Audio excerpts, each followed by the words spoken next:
जय बोलो देवादिदेव 1008 श्री भगवान महावीर स्वामी की जय जय जय।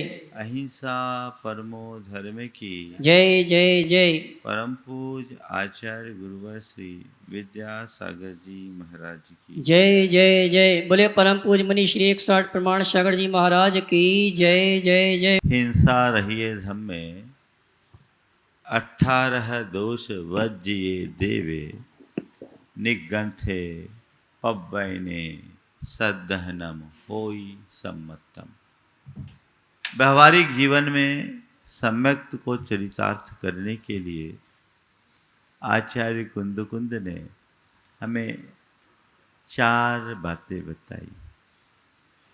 हिंसा से रहित धर्म में श्रद्धा हो, दोष रहित देव में श्रद्धा हो, निर्ग्रंथ गुरु में श्रद्धा हो और शास्त्र प्रवचन में श्रद्धा हो। कल बात मैंने धर्म के संबंध में की थी। आज दूसरे क्रम में देव की बात है। 4 बातें जो कल मैंने की थी वही क्रम आज चलेगा और उसमें दूसरी 4 बातें आज आपके साथ जुड़ेगी। श्रद्धा, अश्रद्धा, अश्रद्धा, श्रद्धा, अंधश्रद्धा और अटल श्रद्धा। अश्रद्धा जिनकी है उनसे कुछ कहने की जरूरत नहीं। अश्रद्धा को श्रद्धा में परिवर्तित करें और अंधश्रद्धा से मुक्त होकर अटल श्रद्धा के धनी बने, ये हमारा लक्ष्य होना चाहिए। देव पर हमारी श्रद्धा है, इसमें कोई संशय नहीं। अश्रद्धा होती तो यहाँ आते ही नहीं। यहाँ जितने लोग भी हैं और धर्म से जुड़े हुए जितने भी लोग हैं, उन सब का भगवान पर विश्वास है, इसमें कोई संशय नहीं। इसलिए अश्रद्धा से तो आप बाहर हो, पर अपनी श्रद्धा को टटोलना है। मेरी श्रद्धा कैसी है? सही श्रद्धा है, अंधश्रद्धा है, अटल श्रद्धा है या नहीं? श्रद्धा को टटोलने के पहले श्रद्धेय को समझना जरूरी है। मेरी श्रद्धा है, पर किस पर श्रद्धा है? अगर श्रद्धेय के स्वरूप को हम जानेंगे तभी सच्चा श्रद्धान प्रकट करेंगे। आचार्य कुंद कहते हैं कि तुम भगवान को पूजना चाहते, देव को पूजना चाहते हो, तो देव कौन है? 18 दोष वज्ये देवे, जो 18 दोषों से मुक्त हो। हमने परमात्मा को अपने जीवन का आदर्श बनाया। क्यों? पहला सवाल। आज की 4 बातें इसी श्रद्धा से जुड़ी हुई है। देव के संदर्भ में पूज्य, अपूज्य, पूजक और पूजा का फल। पूज्य, अपूज्य, पूजक और पूजा का फल। हमने देव को पूजा, हम देव की आराधना करते हैं, हम देव के प्रति श्रद्धा रखते हैं। सबसे पहला सवाल कि देव कौन है? कौन देव है, कौन अदेव है, कौन पूज्य है, कौन अपूज्य है, कौन श्रद्धेय है, कौन अश्रद्धेय है, ये जानना बहुत जरूरी है। पूज्य को पहचानो, अपूज्य को जानो।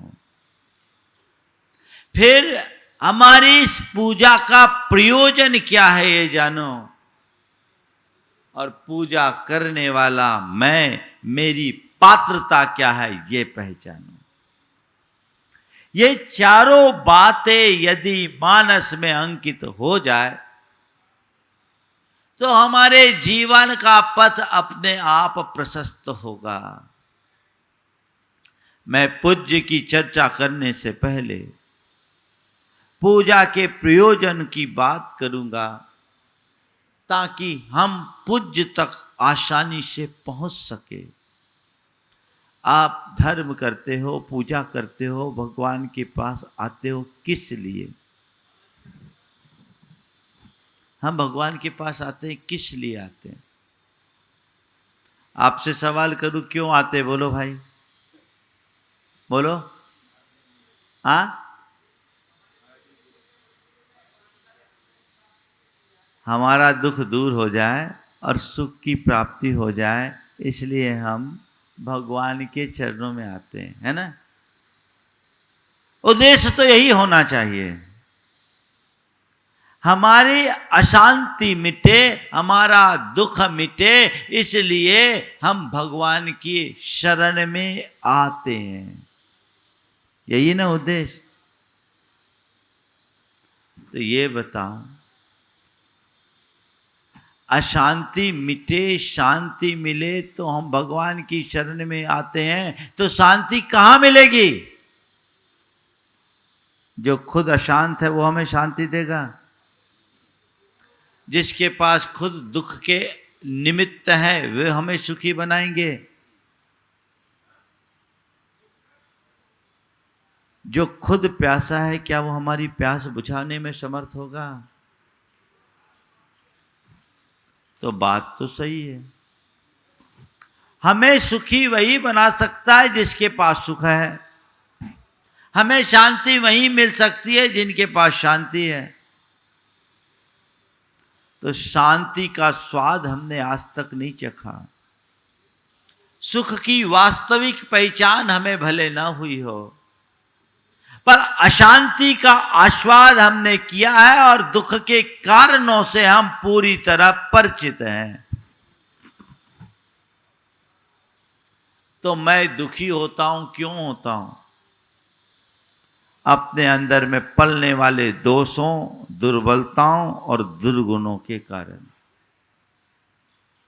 मैंने बहुत सारे दोष अपने अंदर पाल रखे हैं, मैं बहुत सारी दुर्बलताओं से ग्रसित हूं और मेरे भीतर ढेर सारे दुर्गुण हैं। यही मुझे दुखी करते हैं, है ना? तो मैं निष्कर्ष पर पहुंचता हूं, जिसके अंदर दोष है, जिसके अंदर दुर्गुण है और जिसके भीतर दुर्बलता है, वह दुखी है ना? जिसमें दोष है, जिसमें दुर्गुण है, जिसमें दुर्बलता है, वह दुखी है। तो सुखी कौन होगा? जो दोष मुक्त हो, दुर्गुण मुक्त हो और दुर्बलताओं से दूर हो। तो जब हम ऐसे किसी आदर्श को खोजते हैं, वही हमारा देव है, जो दोष मुक्त हो, दुर्बलता मुक्त हो, दुर्गुणों से मुक्त हो। दोष रहित जिन देव को हम करते हैं प्रणाम। तो वो दोष क्या है? हम भरे, अंदर भरे ढेर सारे विकार और मानवीय दुर्बलताओं से हम आप सब ग्रसित हैं। तो आचार्य कुंद कहते हैं, देख, जिस किसी के आगे सिर झुकाना अच्छी बात नहीं है। तो जो चाहता है उसे तलाश, वो जहां दिख जाए समर्पित हो जाना, और न दिखे तो दूर हो जाना। जैन जगत के एक महान आचार्य हुए समंत भद्र, उन्होंने भगवान की भी परीक्षा ले ली। भक्तों की परीक्षा की कहानी तो ढेर सारी मिल जाती है, आपने सुनी भी होगी, पर भगवान की परीक्षा लेने वाले भक्त की कहानी आपने नहीं सुनी। सुनिए क्या? वो इकलौती है। इस धरती पे इकलौता भक्त हुआ जिसने भगवान की परीक्षा ली, वो आचार्य समंत भद्र के रूप में प्रतिष्ठापित हुए। उन्होंने भगवान से कहा, भगवान आपके चरणों में आया हूं, आपको शीश झुकाऊं। क्यों झुकाऊं? आपको नमन करूं, क्यों करूं? आपको पूजूं, क्यों करूं? दुनिया आपको इसलिए पूज ले कि आपके पास समो शरण है, आप समो शरण में राजित हैं, आपके चरणों में देवों का आगमन होता है, आप आकाश में विचरण करते हो, आपके साथ छत्र चंवर आदि प्रातिहार्य की विभूतियां, आपका बड़ा ठाट बाट है। ये सोच करके, इससे प्रभावित होकर मैं आपके चरणों में नतमस्तक हुआ हूं, तो इस भ्रम में मत रहना। ऐसा सब कुछ चमत्कार देखकर यदि कोई नमन करता है तो करे, पर समंत भद्र नहीं कर सकता। तो भगवान ने पूछा, बता भैया, तू ही बता दे, तू आया नमन भी कर रहा है, क्यों कर रहा है, तू ही बता, मैं तेरे मुंह से सुनना चाहता हूं।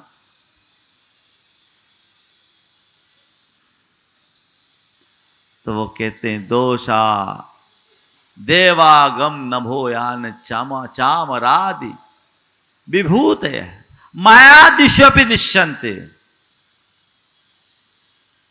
अरे महाराज, ये कोई चमत्कार नहीं है, तो कोई इंद्रजालिया भी कर लेगा, कोई मायावी भी कर लेगा। इससे आपकी श्रेष्ठता और ये पूज्यता मुझे नहीं दिखती। आपकी श्रेष्ठता, आपकी पूज्यता, आपकी महानता या आपकी भगवत्ता का आधार ये बाहरी ठाट मुझे नहीं दिखता। क्या दिखता है? तो कहते हैं, दोषावरण योर हानि। आप में मुझे भगवत्ता दिखती है, आप में मुझे, आपके भीतर मुझे व्यक्ति नहीं भगवान का रूप दिखता है, केवल एक वजह से। वो क्या है? आपके अंदर दोष नहीं है और आप आवरण से मुक्त हो, आप सर्वज्ञ हो, दोष से रहित हो। वो दोष मुक्त होना चाहिए। आचार्य कुंद कुंद कहते हैं, 18 दोष बज्जिए देवे, 18 दोषों से रहित दे। छु तन्न भीरु रोषो रागो मोहो जरा रुजा मिच्चु सेदम खेद मदोरई बिम्मई निद्दा जनुवेगो। ये नियम सार की बात। छु तन्न भीरु रोषो, आप में भूख नहीं है, आपको भूख नहीं लगती, आपको भोजन की आवश्यकता नहीं। तन्न, आपके अंदर तृष्णा नहीं है, तृषा नहीं है, प्यास नहीं है।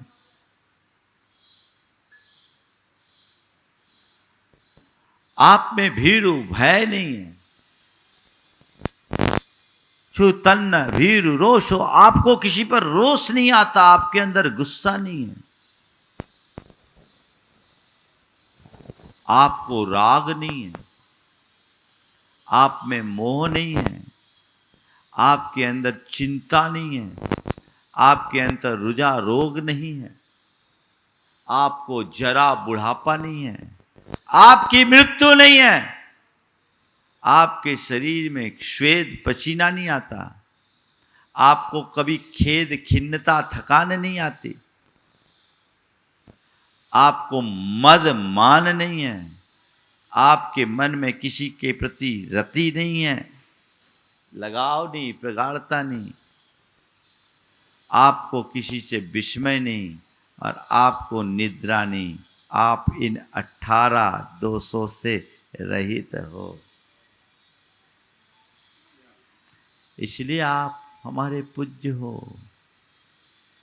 ये दुर्बलताएं है, मानवीय दुर्बलता और विकार है। भूख प्यास शरीर की आवश्यकता है। साधारण प्राणी के जीवन में ये सब चीजें होती है, लेकिन भगवान ने अपनी भगवत्ता के बल पर ऐसी क्षमता प्रकट कर ली कि वे भूख प्यास से हमेशा हमेशा के लिए मुक्त हो गए। उनको कोई भूख नहीं, उन्हें कोई प्यास नहीं। सामान्य आदमी को भूख प्यास लगती है। जैन परंपरा में भगवान को भोग नहीं लगाया जाता, इसलिए जैन परंपरा में प्रसाद की परंपरा नहीं है। क्यों नहीं है? कई बार लोग कहते हैं जैनियों के यहाँ प्रसाद नहीं होता। प्रसाद नहीं है, क्यों? क्योंकि हमारी मान्यता ही अलग है। हमारे भगवान भोग स्वीकार ही नहीं करते। प्रसाद कब होता है? जब अपने इष्ट को आप कुछ दे दो, उनको भोग करा दो, जो शेषांश बचे वो प्रसाद है। जब उनने भोग लिया ही नहीं तो प्रसाद कैसे? हमारे परमात्मा प्राणातीत हैं, वो सब प्राण नहीं है, उन्हें भोजन की जरूरत नहीं, वो ज्ञान शरीरी है। अरहंत अवस्था में भी उनकी योग शक्ति ऐसी विकसित हो गई है कि उन्हें भूख प्यास की बाधा ही नहीं होती। उनका शरीर उनके द्वारा ग्रहण किए गए पुद्गल परमाणुओं से ही टिक जाता है और लोक के श्रेष्ठतम परमाणु उनसे जुड़ते हैं। उन्हें जरूरत है, इसलिए जैनियों क्या प्रसाद नहीं, भोग नहीं। जैन लोग भगवान के चरणों में त्यागते हैं और जो भगवान के चरणों में अर्पित कर देते हैं उसे ग्रहण करना पाप समझते हैं, उसे निर्माल्य मानते हैं, क्योंकि हमने त्यागा है। इसलिए प्रसाद नहीं। तो भगवान के रूप में हमने किसे पूजा? जिसके पास भूख नहीं हो, प्यास नहीं हो, भय नहीं हो, भीरू। हमारे भगवान के पास कोई अस्त्र शस्त्र नहीं है। रहता है क्या? न अस्त्र है, न शस्त्र है, न वस्त्र है, न आभूषण है, कुछ है क्या? कुछ नहीं। क्यों? उन्हें डर नहीं है। अस्त्र कौन रखता है? जिसको खतरा हो, जिसको डर हो, है ना। क्षमा सागर जी ने कुछ पंक्तियां लिखी, अनुवाद है शायद एक ही भाव का। जो डरपोक हों वे डरे डरा करें, जो डरपोक हों डरे डरा करे डराया करे, जो डरपोक हों वे डरे डराया करें, रखे रखा करे अस्त्र शस्त्र।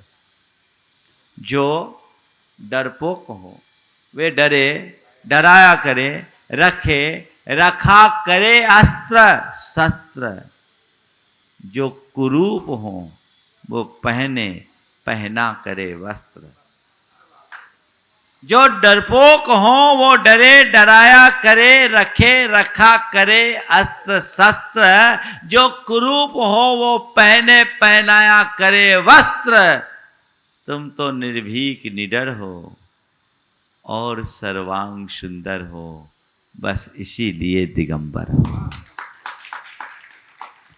भगवान को भय नहीं, भय एक मानवीय दुर्बलता है, भय एक विकार है। आपने अपने सारे विकारों को जीता, इसीलिए तो जिन कहलाए। तो भय नहीं, छु तन्न भीरु रोष, रोष नहीं, गुस्सा नहीं। आप मंदिर में विराजमान भगवान की मुद्रा को देखो, आंखें नासा पर टिकी हुई है, परम शांत, किसी से आकर्षण नहीं, विकर्षण नहीं, किसी से गुस्सा नहीं। जब गुस्सा होती तो आंखें दिखाते हैं, रोष नहीं। क्यों? ये दोष है जिसे आपने जीत लिया। आपके मन में राग नहीं, आपके अंदर में मोह नहीं। ये दुर्बलताएं हैं, ये ऐसे विकार हैं जो भावों में रोकते हैं। प्रभु आप जिन बन गए, आप देव हो, क्योंकि आपने इन्हें अपने पुरुषार्थ के पराक्रम से जीत लिया है।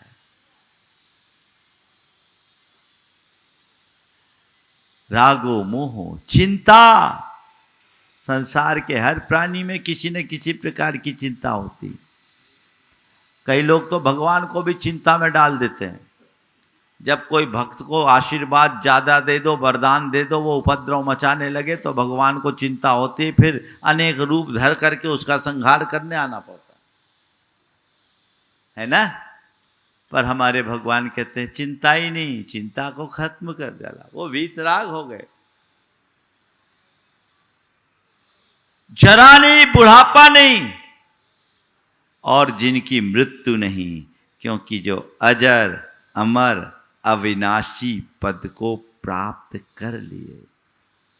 सशरीर अवस्था में जब तक अरहंत श्वेत नहीं, पसीना नहीं, उनका शरीर परमोदारिक हो गया।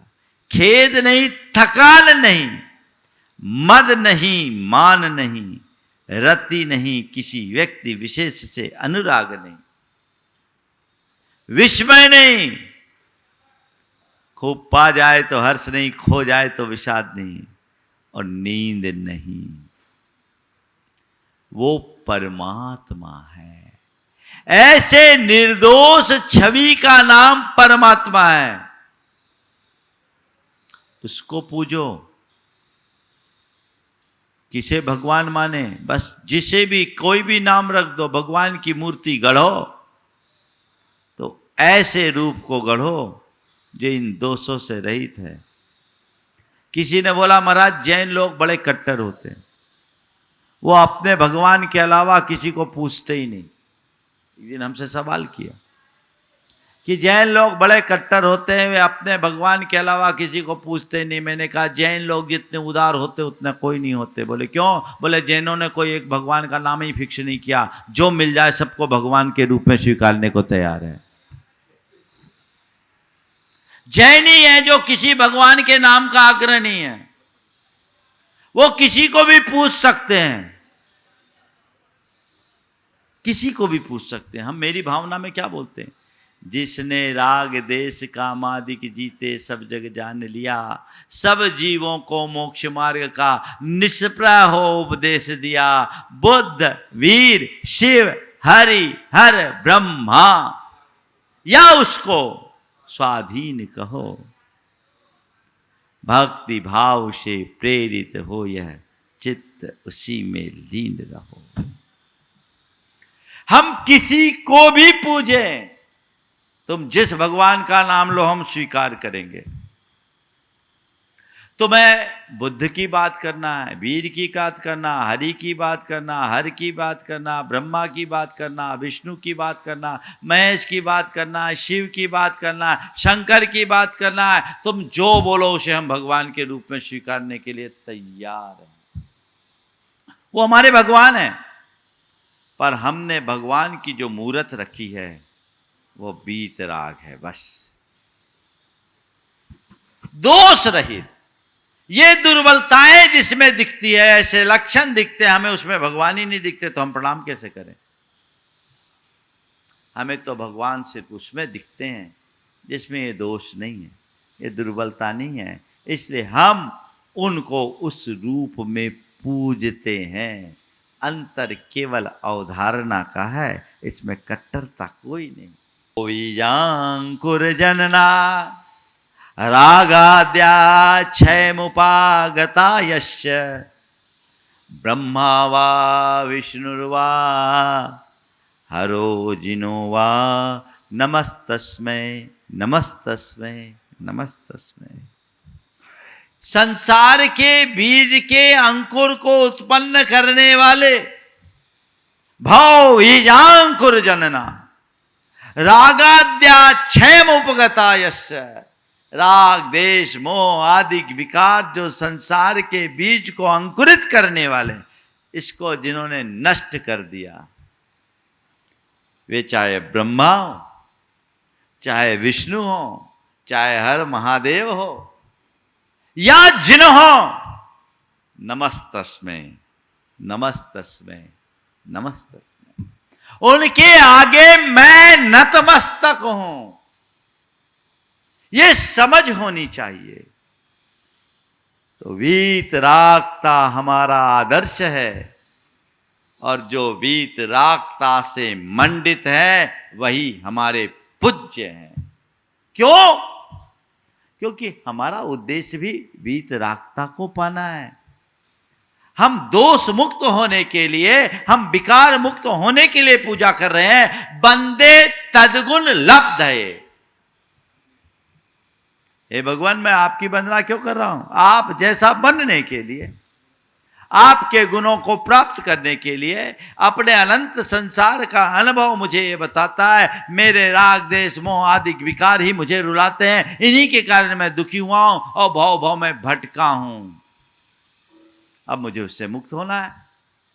आपके चरणों में आया हूं उससे मुक्त होने की प्रेरणा पाने के लिए।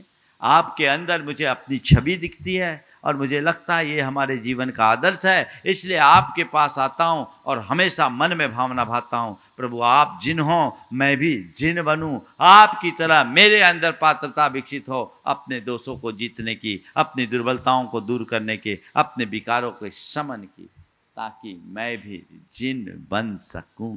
हमारी पूजा आराधना का उद्देश्य यही है। इसलिए ये उद्देश्य केवल एक ही जगह पूर्ण होगा, वो कहाँ होगा? वीतराग देव के चरणों में, है ना। इसीलिए हम उनको पूछते हैं। कई बार लोग हमसे पूछते हैं, महाराज इनको पूछ सकते हैं कि नहीं, इनको पूछ सकते हैं कि नहीं, इनकी पूजा कर सकते हैं कि नहीं, इनकी पूजा कर सकते हैं कि नहीं। मैं उनसे पूछता हूं, भले भैया ये तो बताओ पूजा करते क्यों? पूजा क्यों करते हो? तुम्हारी पूजा का उद्देश्य क्या है? किसको पूजूं किसको नहीं पूजूं बाद में, पूजूं क्यों, किसके लिए पूजा करते हो? एक बार एक बहन जी ने कहा, महाराज जी हम पद्मावती वगैरह की पूजा करते हैं। भैया जिसको पूजना है नहीं पूजना तुम जानो, पर मैं जो बात कर रहा हूं उसको समझने की कोशिश करो। महाराज जी हम पूजा पद्मावती की पूजा करते हैं, करना चाहिए कि नहीं करना चाहिए? मैंने पूछा आप करती हो? बोले हाँ करते हैं। बोले हमसे क्यों पूछ रहे हैं? बोला महाराज इसलिए पूछ रहे हैं कि करें कि नहीं करें। हमने कहा क्यों करती आ रही? बोले महाराज जी इसीलिए कि लोग कहते हैं कि इनकी पूजा करने से रोग शोक संताप नहीं होता, रोग शोक संताप नहीं होता। हमने पूछा कब से आप पूजा कर रही? बोले 20 साल हो गए। फिर तो आपके यहाँ किसी को कोई कभी बीमारी नहीं हुई होगी, रोग नहीं? बोला महाराज जी यही तो समस्या, कोई ना कोई बीमारी किसी न किसी को लगी रहती। शोक तो आपके यहाँ कभी हुआ नहीं होगा? नहीं महाराज जी बहुत परेशान है, आपके पास इसीलिए आए हैं, पिछले 1.5 साल में 3 मौतें हो गई जिसमें 2 कच्ची मौतें। टेंशन तो आपको कुछ नहीं होगा, संताप मुक्त होंगे। महाराज बहुत दिक्कत है, फैमिली में बड़ा टेंशन चल रहा है सेपरेशन को लेकर के, आप तो कोई आशीर्वाद दीजिए ताकि सब ठीक हो जाए। मैंने कहा अभी आपने कहा कि इनकी पूजा करने से रोग शोक संताप मिटता है, 20 बरस हो गए फिर भी आप बोल रहे हैं रोग भी बना है, शोक भी बना है, संताप भी बना है। तब आप ही तय कर लो इनको पूजना चाहिए कि नहीं पूजना चाहिए। आप ही तय करो, मुझसे मत कहलवा। बात को समझो, ध्यान रखना रोग शोक संताप को तो भगवान भी नष्ट नहीं कर सकते।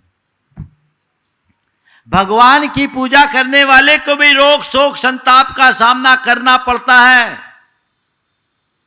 क्योंकि रोग शोक संताप का जनक हमारा कर्म है, और जब कर्म का प्रबल योग होगा तो कोई कुछ नहीं कर सकता। हाँ इतना हो सकता है कि भगवान की पूजा करोगे तो रोग शोक संताप को सहने की ताकत तुम्हारे अंदर आ जाए, और तुम्हारी उस क्षमता से रोग शोक संताप को जन्म देने वाले कर्म जल्दी झड़ जाए। इसलिए पूजो तो किसको पूजो? किसको पूजो? भगवान को पूजो। वीतराग भगवान को पूजो, पूज्या पूज्य का विवेक रखो। आज पता नहीं लोग भगवान को भुला करके इधर उधर क्यों भटकते हैं। भगवान पर विश्वास नहीं, औरों पर विश्वास है। ऐसी कौन सी शक्ति है जो भगवान की पूजा से न मिले औरों से मिल जाए? कई लोग बोलते हैं महाराज भगवान तो कुछ देते लेते नहीं, इसलिए देवी देवताओं से पूजा करने मिल जाए। तो क्या देवी देवता दे सकते हैं? भगवान से भी पावरफुल हो गए। हाँ बोलो, जब भगवान देते लेते नहीं तो वो दे ले सकते हैं क्या? ध्यान रखना, जब तक तुम्हारा कर्म अनुकूल नहीं होगा कोई तुम्हें दे भी ना तो तुम उसका लाभ नहीं ले सकते, और कर्म अनुकूल हो तो सब कोई छीन ले तो भी तुम्हारा कुछ नहीं हो सकता। ये श्रद्धान रखो, श्रद्धा। कोई मेरा कुछ कर सकता है, किसी की पूजा अर्चा से मुझे कोई लाभ मिल सकता है, उसकी पूजा करने से मेरा रोग शोक संताप मिट जाएगा, ये श्रद्धा नहीं अंधश्रद्धा है। इस अंधश्रद्धा से बाहर रहो और अपनी श्रद्धा को बदलो, मोड़ो कि भगवान की शरण में आने से मेरा भाव भ्रमण छूटेगा, इस दुखों से मैं मुक्त होऊंगा, जन्म जन्मांतरों के दुख से मुक्त हो जाऊंगा, भाव चक्र से बाहर होऊंगा, एकमात्र यही मेरे कल्याण का आधार है। ऐसी श्रद्धा का नाम अटल श्रद्धा है। कई लोग बोलते हैं हमारी तो भगवान पर अटल श्रद्धा है। बोले क्यों? बोले कोई भी काम होता है भगवान के चरण में आता हूं, पूरा हो जाता है। बोले ठीक है, कब तक? जब तक हो रहा है, अगर एक आध बार मौका नहीं हुआ तो दूसरे दरवाजे में चले जाओगे, भगवान बदल लोगे, है ना। कई लोग हैं गंगा गए गंगादास, जमुना गए जमुनादास, उनकी श्रद्धा पल पल में डगमगा जाती है। अरे सच्ची श्रद्धा प्रकट ही नहीं हुई तो डगमगाएगी क्या? अगर सच्ची श्रद्धा है तो वो अटल होगी, और अंधश्रद्धा है तो बड़ा गड़बड़। जो अंधश्रद्धालु होते हैं ना, वो बड़े अंधविश्वासी, बहुत डरपोक भीरू होते हैं। और कई लोग हैं ऐसे, लोगों का मनोबल को तोड़कर अपनी दुकानें चलाते हैं। उन्हें कर्म सिद्धांत का बोध कराने की जगह थोथे कर्म कांडों में उलझा कर रख देते हैं। वस्तु स्वरूप का ज्ञान रखो, व्यर्थ के कर्म कांडों में उलझने की जगह कर्म सिद्धांत के मर्म को जानो और उसी अनुरूप अपने जीवन को बनाने की कोशिश करो, तब जीवन धन्य होगा। तो पूज्य है बीत राग, बस केवल वही, इसके अलावा और कोई नहीं। हाँ, और कोई हो, हमारे साधर्मी हो सकते हैं, हम जैसे एक दूसरे के प्रति आपस में स्नेह भाव रखते हैं, एक दूसरे का आदर सत्कार करते, एक दूसरे से जय जिनेंद करते, कोई दिक्कत नहीं। साधर्मी के प्रति स्नेह और वात्सल होना चाहिए, लेकिन पूजा तो केवल बीत राग की ही होनी चाहिए। चाहे इंद्र भी क्यों ना आ जाए, वो पूज्य नहीं है, तुम्हारे कदाचित आदर का पात्र हो सकता है, पूजा का पात्र नहीं। आचार्य कुंद कुंद कहते हैं असंजदम न बंदे, बच्च विहीनो भी, दिगंबर रूप में भी और भीतर से असंयत है तो उसकी वंदना मत करो। तो फिर वो संयत है या असंयत? चारों निकाय के देव, भावनात्रिक के देव तो जन्म से मिथ्या दृष्टि होते, बाद में सम्यक हो ना हो उसमें संशय हो भी सकता है, नहीं भी हो सकता, लेकिन देवराज इंद्र तो पक्का सम्यक दृष्टि होता है। पर वो इंद्र भी पूज्य नहीं है, क्यों? वो खुद पुजारी है, वो खुद पुजारी है, पूज्य कैसे बनेगा? असंयमी है। आचार्य कुंद कुंद कहते हैं असंजदम न बंदे। और एक बात बताऊं, जो सच्चा सम्यक दृष्टि होगा असंयम अवस्था में अपनी पूजा स्वीकार भी नहीं करेगा। अगर तुम सोचते हो कि ऐसा करने से वो प्रसन्न होंगे, यदि वो धर्मी हो तो प्रसन्न नहीं, तुमसे दुखी होंगे कि मेरे निमित्त से वो पाप कमा रहा है, मुझे पाप का भागी बना रहा है, वो मिथ्यात्व को बढ़ा रहा है, मोह को बढ़ा रहा है। काम नहीं करना, समझ, सही समझ विकसित करने की जरूरत है। वो अगर विकसित हो गई तो काया पलट होगा, जीवन धन्य हो जाएगा। अंतर्दृष्टि को जगाइए, अपने मन को मोड़ने का प्रयत्न कीजिए, तो पूज्य को पहचानिए, अपूज्य से बचिए। तो कौन पूज्य? जो दोष मुक्त हो, दुर्बलताओं से दूर हो, दुर्गुणों से रहित हो, जो वीत राग हो। एक शब्द में क्या कहें? पीत राग। वही प्रणम्य है, वही पूज्य है, वही आराध्य है, वही उपास्य है, वही ध्येय है, वही देव है। बस इतनी सी बात अपने मन मस्तिष्क में बैठा लेना, और इसके अलावा बाकी सब अपूज्य। क्या है?